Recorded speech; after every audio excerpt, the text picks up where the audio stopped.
Honours were shared on the opening day of the LV County Championship match between Sussex and Middlesex at the Brighton and HoveJobs.com County Ground, a game between the top two sides in the First Division table.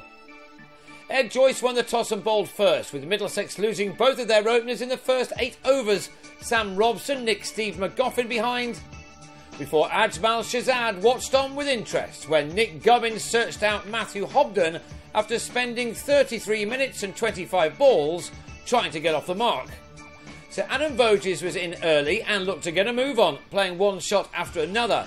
These 2 of his 7 boundaries, which came in his 49-ball stay, which brought the soon-to-be leaving skipper 38 of these 69 runs on the board. In the end, he played one shot too many as a top-edge pull off Ollie Robinson, making his home debut, gave fine leg the second catch in the first 22 overs of this match.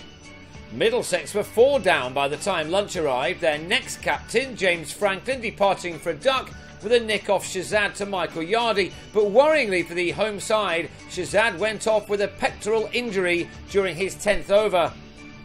There had been plenty of playing and missing in the morning, but Robinson did catch the edge of Nick Compton's bat early in the afternoon to send him packing for a 30, which had taken nearly 2.5 hours in the making. Middlesex had come into this match after winning their last 2 in very different circumstances, one chasing down more than 400 and the other bowling out Durham for 71. Coming together with the total on 121 for 5, John Simpson and Neil Dexter tried to get their side on top again. But after adding 48, Simpson, with 16 to his name, was LBW to an in-swinger from McGoffin. The big Aussie then had Dexter feeling for a ball outside his off-stump, Joyce clinging on to lead the visitors on 174 for 7, Dexter gone for 34. Some extra bounce from Robinson then did for James Harris, although he thought that the ball had brushed his arm rather than the bat or glove. Middlesex had, by this stage, passed 200, and one of the reasons for that was the number of extras building up. Toby Rowland-Jones was the 4th batsman to get into the 30s. He lost Ollie Rayner for 17, one of a number to make a start before getting out, Hobden winning the leg before with Middlesex 9 down for 231. A swish from Rowland-Jones took him to 34, adding 38 for the last wicket with Stephen Finn, who was left stranded on 21 when Rowland-Jones was another to be caught off a top edge to give Robinson figures of 4 for 46 in just his second match. The top score with the bat had been 38, although extras gave Middlesex 62 in a total of 269.